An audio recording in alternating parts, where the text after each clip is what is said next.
Bharatiya Janata party ने ओडिशा में लोकसभा चुनाव के साथ होने जा रहे विधानसभा के चुनावों के लिए अपने उम्मीदवारों का ऐलान कर दिया है। भाजपा ने मंगलवार को अपने प्रत्याशियों की सूची जारी की है। पार्टी ने कहा है कि उसकी केंद्रीय चुनाव समिति ने इन नामों को स्वीकृति प्रदान की है। ओडिशा में भीषण ग्रीष्म प्रवाह को लेकर मौसम विभाग ने चेतावनी जारी किया है। अप्रैल में ही कई शहरों में तापमान 40 डिग्री सेल्सियस के पार पहुंच गया है। दिन के समय भीषण गर्मी झेलने के बाद रात में भी राहत मिलने की संभावना नहीं है। रात में तापमान सामान्य से 6 डिग्री से अधिक रहने का अनुमान लगाया गया है। ओडिशा में चुनाव से पहले की तैयारियां जोरों पर है। इस क्रम में भारत चुनाव आयोग ने 8 अधिकारियों को तुरंत दायित्व से हटाने का निर्देश दिया है। इन अधिकारियों में आईजी आशीष सिंह, 2 जिलाधीश एवं 5 पुलिस अधीक्षक का नाम शामिल है। चुनाव आयोग ने इस सिलसिले में ओडिशा के मुख्य सचिव को पत्र भी लिखा है। मंगलवार को भाजपा के ओडिशा विधानसभा उम्मीदवारों की पहली सूची जारी होने चुकी है। वहीं कई दलीय टिकट पाने की उम्मीद में अपना शक्ति प्रदर्शन करने वाले नेताओं को सूची में उनका नाम नहीं होने से उनके अंदर निराशा देखी जा रही है। वहीं संबलपुर विधानसभा सीट के लिए भाजपा ने फिर से जयनारायण मिश्र पर को दलीय उम्मीदवार बनाया है। ओडिशा में बीजेडी और भाजपा के बाद अब कांग्रेस ने 21 में से 8 लोकसभा सीटों और विधानसभा की 147 सीट में से 49 सीटों पर प्रत्याशियों का ऐलान कर दिया है। लोकसभा सीट के लिए कांग्रेस ने इस बार 7 प्रत्याशी बदल दिए हैं। कोरापुट सीट से इस बार भी सप्तगिरी शंकर उलाका को उतारा गया है। 2019 के चुनाव में उन्हें इस सीट पर जीत हासिल हुई थी। जयनारायण मिश्र संबलपुर से 8वीं बार भाजपा के उम्मीदवार चुने गए हैं।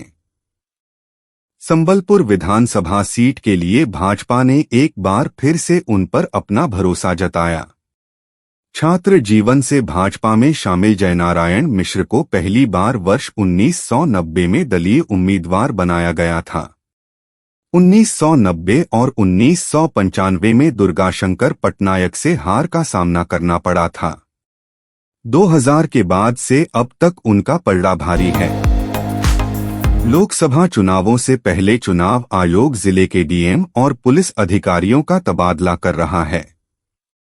इसी क्रम में चुनाव आयोग ने मंगलवार को 5 राज्यों के 8 जिला मजिस्ट्रेट, डीएम और 12 पुलिस अधीक्षक, एसपी बदल दिए हैं।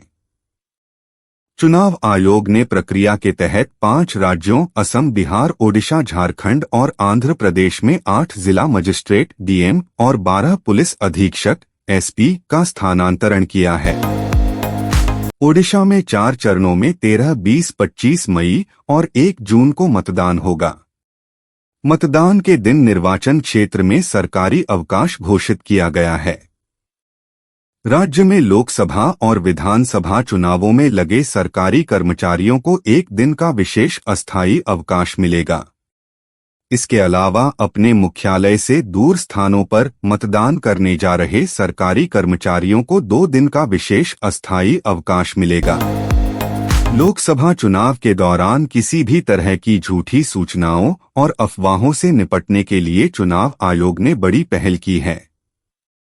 इसके तहत अब ऐसी किसी झूठी सूचना अफवाह पर आयोग चुप नहीं बैठेगा, बल्कि वह ऐसी सूचनाओं की सच्चाई का पर्दाफाश भी करेगा। आयोग ने यह पहल चुनाव के दौरान चुनावी प्रक्रिया से जुड़ी गतिविधियों को लेकर किए जाने वाले दुष्प्रचार से निपटने के लिए किया है। ईडी द्वारा महुआ और हीरानंदानी के खिलाफ दर्ज किया गया यह दूसरा मामला है। विदेशी मुद्रा प्रबंधन अधिनियम फेमा के नियमों के उल्लंघन मामले में ईडी दोनों के खिलाफ एक और केस दर्ज किया था। इस मामले में मोइत्रा और दुबई में रह रहे व्यवसायी हीरानंदानी को पूछताछ के लिए समन भेजे थे, लेकिन वे अन्य कार्यक्रमों में व्यस्तता का हवाला देकर ईडी के समक्ष पेश नहीं हुए। सुप्रीम कोर्ट (एससी) ने कहा है कि विदेश से मेडिकल की डिग्री लेकर आए इंटर्न के साथ भेदभाव नहीं किया जा सकता। जस्टिस सुधांशु धूलिया और जस्टिस प्रसन्ना भालचंद्र वर्ले की पीठ ने कुछ डॉक्टरों की ओर से पेश वकील तन्वी दुबे की दलीलों पर गौर किया कि कुछ मेडिकल कॉलेजों में विदेशी मेडिकल स्नातकों को उनकी इंटर्नशिप के दौरान वजीफा का भुगतान नहीं किया जा रहा है। केरल भाजपा ने मंगलवार को कांग्रेस नेता राहुल गांधी से यूनाइटेड डेमोक्रेटिक फ्रंट (यूडीएफ) को social democratic party of India (SDPI) के मिल रहे समर्थन पर अपना रुख स्पष्ट करने को कहा है। एसडीपीआई प्रतिबंधित संगठन पॉपुलर फ्रंट ऑफ इंडिया की राजनीतिक शाखा है। कांग्रेस महासचिव केसी वेणुगोपाल ने कहा कि कांग्रेस पार्टी ने एसडीपीआई से कभी मदद नहीं मांगी और इस संबंध में कोई चर्चा नहीं हुई है। दिल्ली आबकारी नीति घोटाले में सुप्रीम कोर्ट से संजय सिंह को जमानत मिलने पर भाजपा का बयान सामने आया है। भाजपा प्रवक्ता शहजाद पूनावाल ने कहा कि अब आम आदमी पार्टी (आप) यह दावा नहीं कर सकती कि ईडी या सीबीआई प्रतिशोध की राजनीति कर रही है। उन्होंने कहा कि आपको अब ईडी और सीबीआई पर आरोप लगाना बंद करना चाहिए। लोकसभा चुनाव से पहले कच्चातीवू को लेकर देश भर में राजनीति गरमाई हुई है। एक तरफ भाजपा इस मामले को लेकर विपक्ष पर हमला बोल रही है, तो दूसरी तरफ विपक्षी दल भाजपा के आरोपों को सिरे से खारिज कर रहे हैं। अब केंद्रीय मंत्री निर्मला सीतारमण ने इस मामले में द्रमुक पर गैर जिम्मेदाराना बयान देने और गलत प्रचार का आरोप लगाया है। आम आदमी पार्टी (आप) के राज्यसभा सदस्य संजय सिंह को सुप्रीम कोर्ट से जमानत मिलने पर प्रतिक्रिया व्यक्त करते हुए कांग्रेस के वरिष्ठ नेता मनीष तिवारी ने मंगलवार को कहा कि पिछले कुछ वर्षों में जेल भेजना नियम बन गया है और जमानत प्रदान करना अपवाद। मनीष तिवारी ने कहा कि यह अच्छा है कि महीनों जेल में रहने के बाद आपके राज्यसभा सदस्य को जमानत मिल गई। चीन द्वारा अरुणाचल प्रदेश में 30 स्थानों के नाम बदलने का मुद्दा लगातार बढ़ता जा रहा है। इस मामले में मुख्यमंत्री हिमंत बिस्वा शर्मा ने भारत सरकार से चीन के साथ जैसे को तैसा व्यवहार करने का आग्रह किया है।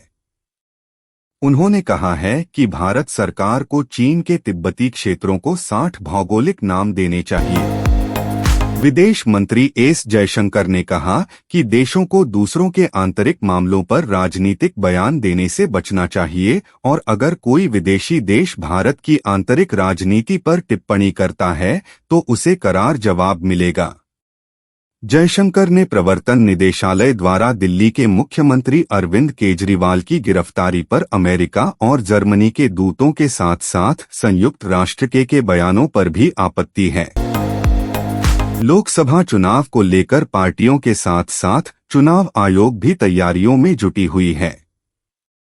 चुनाव आयोग लोकसभा चुनाव से पहले सीमाओं पर सुरक्षा का आकलन करने के लिए बुधवार को शीर्ष अधिकारियों और सीमाओं की सुरक्षा करने वाली केंद्रीय एजेंसियों के साथ बैठक करेगा। बैठक के दौरान आगामी लोकसभा और विधानसभा चुनावों में कानून व्यवस्था की स्थिति और सीमा पर सतर्कता की समीक्षा की जाएगी। कांग्रेस नेता शशि थरूर ने इस सवाल पर कहा कि यह सवाल अप्रासंगिक है कि प्रधानमंत्री नरेंद्र मोदी का विकल्प कौन हो सकता है, क्योंकि संसदीय प्रणाली में लोग किसी व्यक्ति को नहीं बल्कि एक पार्टी या पार्टियों के गठबंधन को चुनते हैं। पीएम मोदी को विकल्प वह होगा जो समस्याओं के प्रति उत्तरदायी होगा और व्यक्तिगत अहंकार से प्रेरित नहीं होगा। बी टाउन एक्टर्स में नई प्रॉपर्टी या कार खरीदना आम बात है। जैसे जैसे आमदनी बढ़ती है वैसे वैसे सितारे अपनी पसंद की लग्जरी गाड़ी या घर खरीदते हैं। कार्तिक आर्यन, आलिया भट्ट, श्रद्धा कपूर जैसे कई स्टार्स ने खुद को लग्जरी कार गिफ्ट की है।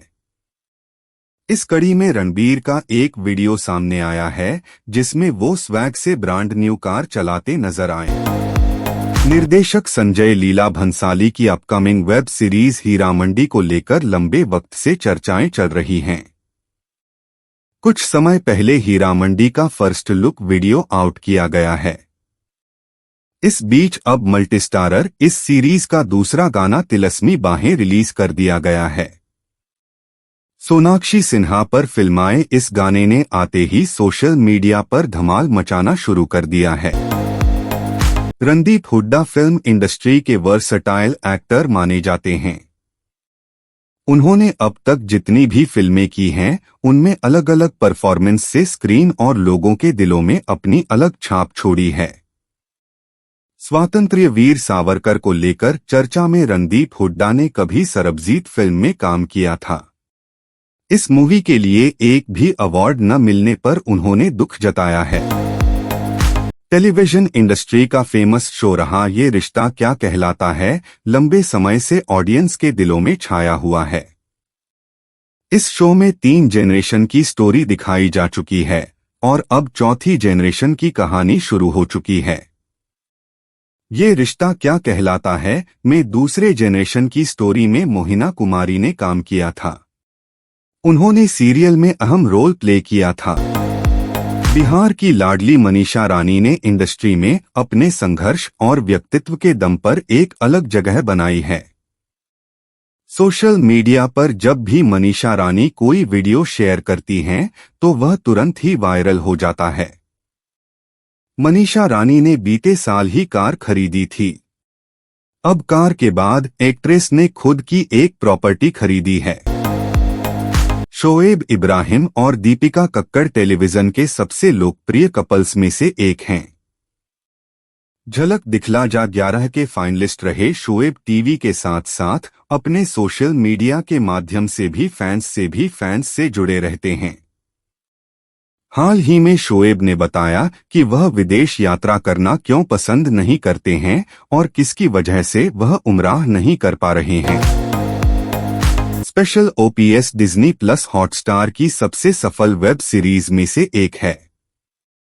इस स्पाई थ्रिलर सीरीज के अगले सीजन का दर्शकों को बड़ी ही बेसब्री के साथ इंतजार रहता है। हाल ही में निर्देशक नीरज पांडे ने बताया कि स्पेशल ऑप्स और उसके स्पिन ऑफ के बाद अब नया सीजन लाने में उन्हें क्यों इतनी देरी हो रही है। दूसरे टेस्ट मैच में श्रीलंका ने पहले बल्लेबाजी करते हुए पहली पारी में 531 रन का विशाल स्कोर बनाया। ओपनिंग जोड़ी ने टीम को दमदार शुरुआत दी थी। निसान मदुश्का और करुणारत्ने ने अर्धशतक जड़े। कुशल मेंडिस ने 93 रन की पारी खेली थी। चंदीमल धनंजय डी सिल्वा और कमिंदु मेंडिस ने भी अर्धशतक जड़े। इस मैच में बांग्लादेश ने फील्डिंग बेहद खराब की। रॉयल चैलेंजर्स बेंगलुरु आरसीबी के खिलाफ इस आईपीएल सीजन की सबसे तेज गेंद 156.7 किलोमीटर प्रति घंटे फेंकने के बाद मयंक यादव ने जियो सिनेमा से बातचीत की। बातचीत के दौरान 100 से अधिक टेस्ट खेलने वाले भारत के अनुभवी गेंदबाज ईशांत से मिले सुझावों के बारे में बात की। साथ ही नवदीप सैनी से मिले अनुभवों को साझा किया। आईपीएल 2024 के बीच में चेन्नई सुपर किंग्स को बड़ा झटका लगा है। टीम के स्टार तेज गेंदबाज मुस्ताफिजुर रहमान बांग्लादेश के लिए रवाना हो गए हैं। मुस्ताफिजुर का प्रदर्शन अब तक इस सीजन में शानदार रहा है और वह 3 मैचों में 7 विकेट अपने नाम कर चुके हैं। चेन्नई ने इस सीजन खेले 3 मैचों में से 2 में जीत दर्ज की है। टोयोटा अर्बन क्रूजर तैस कीमत 7.73 लाख रुपए एक्स शोरूम दिल्ली से शुरू होती है और ये मारुति सुजुकी फ्रॉन्क्स पर आधारित एक सब कॉम्पैक्ट एसयूवी है। एसयूवी को अपडेटेड एलईडी टेल लाइट्स भी दिए गए हैं जो बूट पर लाइट बार के माध्यम से कनेक्ट होते हैं। इसके अलावा मॉडल में नए स्टाइल वाले अलॉय व्हील भी हैं। तैस में रेक्ट रियर विंडस्क्रीन बरकरार है जो मॉडल को स्टाइलिश लुक देती है।